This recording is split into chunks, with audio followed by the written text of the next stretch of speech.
बिस्मिल्लाहिर्रहमानिर्रहीम। अल्लाहुम्मा सल्ली अला मुहम्मदिन व अला आलि मुहम्मदिन कमा सल्लैता अला इब्राहीम व अला आलि इब्राहीम इन्नका हमीदुम मजीद। अल्लाहुम्मा बारिक अला मुहम्मदिन व अला आलि मुहम्मदिन कमा बारकता अला इब्राहीम व अला आलि इब्राहीम इन्नका हमीदुम मजीद। शुरू करता हूँ अल्लाह के पाक नाम से जो बड़ा मेहरबान और नहायत रहम करने वाला है। ए अल्लाह ताला रहमत नाजिल फरमा हज़रत मोहम्मद सल्लल्लाहु अलैहि वसल्लम पर और उनकी आल पर, जिस तरह तूने रहमत नाजिल फरमाई हज़रत इब्राहीम अलैहिस्सलाम पर और उनकी आल पर। बेशक तू तारीफ़ के लायक बड़ी बुज़ुर्गी और अज़मत वाला है।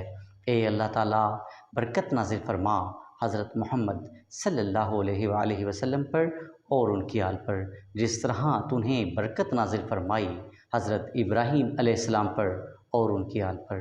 बेशक तो तारीफ़ के लायक बड़ी बुज़ुर्गी और अज़मत वाला है। सदाकल्लाहुल अज़ीम। Assalamu alaikum to all my dear students and the dear viewers. Today we shall discuss about the branches of the philosophy. In a previous lecture we have discussed about the modes of the philosophy. So today we shall discuss the branches of the philosophy. जैसे कि dear students हम ने ये ज़िक्र किया है कि philosophy का जो मुतमई नज़र और जो असल मकसद जो होता है फ़िलासफ़ी का वो सर्च फॉर ट्रुथ है। ये क्यूरियसिटी इंसान के अंदर पैदा होती है तलाश करने की, और इंसान जो है वो शुरू से ही मुतजस्सिस रहा है, क्यूरियस रहा है, कुछ ना कुछ पाने की खोज लगाने की, जब से इंसान इस दुनिया में आया है। और वो इस दुनिया में आया है, वो सोचता है कि ये तमाम इर्द गिर्द चीज़ें क्या है, मैं क्या हूँ। वो ये तमाम चीज़ें जो हैं वो इंसान को इस सोचने पर मजबूर कर देती है, वो थिंकिंग। और वो जब एक बारहा इंटेंसिवली इंसान और गहराई में जाकर सोचता है तो किसी न किसी नतीजे पर वो पहुंचता है, और वो अपने तय कहीं ना कहीं वो फ़ैसला कर लेता है कि अच्छा बुरा जो भी उसके जहन में आता है। और इसी तरह अगर हम देखते हैं तो इन पहलुओं को कहाँ कहाँ से वो सोच सकता है, तो हम इसको ब्रांचेस ऑफ फ़िलासफ़ी या फ़िलासफ़ी का जो ब्रांच हैं, जिस तरह वो सोचता है और वो जिस तरीके से वो पहलुओं को इंसान देखता है, कहाँ कहाँ देखता है, तो अब उसमें हम ब्रांचेस ऑफ फ़िलासफ़ी को हम डिटेल में देखेंगे। फ़र्स्ट ऑफ़ ऑल हम डिस्कस करेंगे मेटाफिज़िक्स। ठीक है, मेटाफिज़िक्स जैसा कि नाम से ही ज़ाहिर है माबातबियात। ठीक है, इसमें इंसान जो है इसका जो ताल्लुक़ जो है nature of existence, nature of being, और we can say that it is the study of the reality about the universe, about the god, about all the things. वो तमाम चीज़ें जो दुनिया में एग्ज़िस्ट करती हैं या नहीं करती हैं, उससे मुतल्लिक़। ठीक है, इंसान जो शुरू दिन से ही मुतजस्सिस रहा है, अपने आप को देखता है, अपनी इर्द गिर्द दुनिया को देखता है, तो उसके अंदर जहन में बहुत सारे सवालात जन्म लेते हैं इस एग्जिस्टेंस से मुतल्लिक़। अब ये एग्जिस्टेंस और बीइंग का जो ताल्लुक़ जो है वो मेटाफिज़िक्स के साथ है।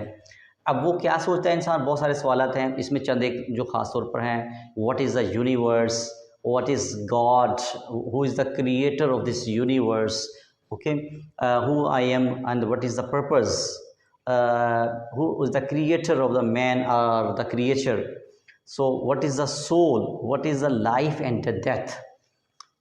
वो सोचता है कि इंसान जहाँ आया है उसका मकसद क्या है, क्यों कर बनाया गया इंसान को, अगर बनाने वाला कौन है या ख़ुद से पैदा हुआ है, और इंसान जो मरता क्यों है, और फिर जाता कहाँ है, रूह है भी या नहीं है, और वो रूह का ताल्लुक़ इंसान के साथ क्या हकीकत है उसके साथ। ये तमाम सवालात इंसान शुरू दिन से ही इसकी तलाश में रहता है, और ये तमाम स्टडी, इसका ताल्लुक़ जो है वो मेटाफिज़िक्स के साथ है। और वो रियलिटी की तलाश में कहीं ना कहीं अभी इंसान लगा हुआ है, बहुत सारी चीज़ें जो हैं वो दरियाफ़त कर चुका है, और इसी सिलसिला में बहुत सारी चीज़ें जो हैं वो बहुत सारी चीज़ें जो हैं वो इंसान ने क़यास राय के ऊपर अपनी तजुर्बात की बुनियाद पर उसका एक फ़ैसला किया हुआ है। बहुत सारी चीज़ें जो हैं वो इंसान जो है वो किसी हद तक उसको एक्सपीरियंस कर चुका है। तो ये तमाम चीज़ें जो है वो उसका ताल्लुक़ जो है मेटाफिज़िक्स के साथ है। इसमें मेटाफिज़िक्स में आम तौर पर दो चीज़ें हैं, ऑन्टोलॉजी एंड द कॉस्मोलॉजी। ठीक है, अब ये तमाम चीज़ें जो हैं ये इंसान को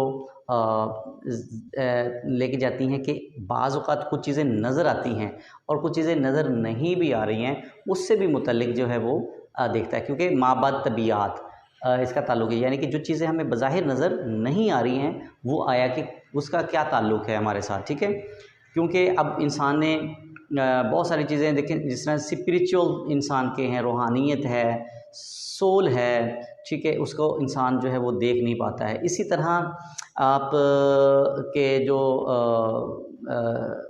सम टाइम इंसान जो है वो कहता है कि जी जिन्नात हैं, परी है फरिश्ते हैं, खुदा है, ये चीज़ें हमने देखी नहीं हैं। उससे मुताल्लिक़ जो है वो कि कहीं ना कहीं किसी तरीके से वो फ़ैसला करता है कि ये क्या है। ठीक है, इसी चीज़ों को हम डील करते हैं मेटाफिज़िक्स के साथ।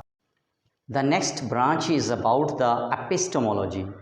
एपिस्टेमोलॉजी इसका ताल्लुक़ जो है इल्म के साथ है। इल्म, epistemology means knowledge, it is the study of the knowledge, कि नॉलेज जो है वो क्या है, what is the knowledge, what is the type of the knowledge, किस किस्म का इल्म जो है वो हमारे लिए फ़ायदेमंद है, कौन सा इल्म होना चाहिए, हमारा हर चीज़ के मुतालिक, इस कायनात से मुतालिक, या जो भी इल्म है, इल्म की जो नेचर है, वो जो ताल्लुक़ जो है वो उसका इल्म के साथ जो हो, वो आप उसको किस तरीके से, कौन सी उसकी सोर्सेज हो सकते हैं इल्म को हासिल करने के, वो हमारे लिए फ़ायदेमंद भी हो, उसका रैशनल भी हो, अक़ली दलाइल पे हो, अल्टीमेटली वो जो है वो रियलिटी की बुनियाद पर हो नॉलेज।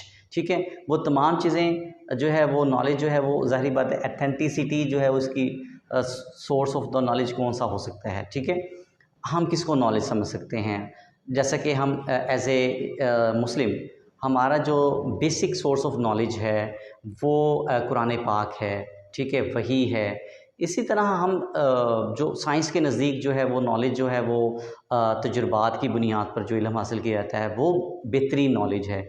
तो नॉलेज की बुनियाद जो है वो कौन सी, सोर्सेज कौन से हो सकते हैं, हमारे नज़दीक नॉलेज कौन सा अच्छा है, बेहतर है। तो ये ताल्लुक़ जो है वो हम आगे मज़ीद जो है वो पढ़ेंगे, मुख्तलिफ़ आगे फ़िलासफ़ीज़ हैं। ठीक है, उसमें मज़ीद इसकी नॉलेज की जो डेफिनेशन इसको मज़ीद क्लियर हो जाएगी। बहरहाल इसका जो ताल्लुक़ है वो ताल्लुक़ जो है वो नॉलेज के साथ है, एथेंटिसिटी ऑफ द नॉलेज के साथ है। The next one is about the axiology. Axiology it is related to the values, the study of the values. अब दो तरह की इसमें होती हैं values, ethics and aesthetics. Ethics का जो ताल्लुक़ है वो हमारे कंडक्ट के साथ है। ठीक है, गुड कंडक्ट और द बैड कंडक्ट है, वो हमारी अखलाकियात के साथ ताल्लुक़ है। ठीक है, कि हम अपने तय फ़ैसला कर लेते हैं कि क्या अच्छा है और क्या बुरा है, हमारे लिए हमारे नॉर्म्स क्या हैं, हमें किस तरह किसके साथ बिहेव करना चाहिए, वो तमाम चीज़ें जो हैं वो एक एथिक्स में आ जाते हैं। ठीक है, किस तरह बड़ों से गुफ्तगू करनी चाहिए, छोटों के साथ किस तरह पेश आना चाहिए, तो ये तमाम क्या है, एथिक्स हैं, अखलाकियात हैं, एक दूसरे के साथ मिलना, बैठना, उठना, क्लास में बैठने के आदाब, ये तमाम चीज़ें जो हैं एथिक्स के साथ ताल्लुक़ रखते हैं। इसका जो ताल्लुक़ होता है गुड बैड के साथ है। ठीक है, राइट रॉन्ग के साथ है। ठीक है, इसमें आम तौर पर अपने लिए ये तजवीज़ किया जाता है कि हमें अपनी ज़िंदगी को किस तरह से गुजारना चाहिए, वो कौन सी वैल्यूज़ हैं जो हम अपने उस पर गुजार सकते हैं बेहतर अंदाज में। ठीक है, तो ये हमारे जो वैल्यूज़ हैं हमें डायरेक्शन दे रही होती हैं कि हमें क्या करना चाहिए। ठीक है,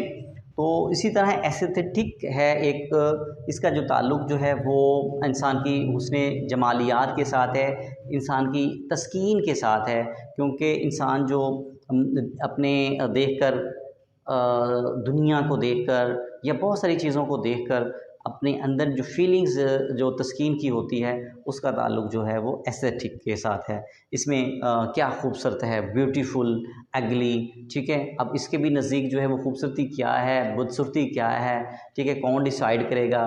तो ये तमाम चीज़ें जो हमें ये सोचने पे मजबूर करती हैं ये कि हमें क्या डिसाइड करना चाहिए, ठीक है।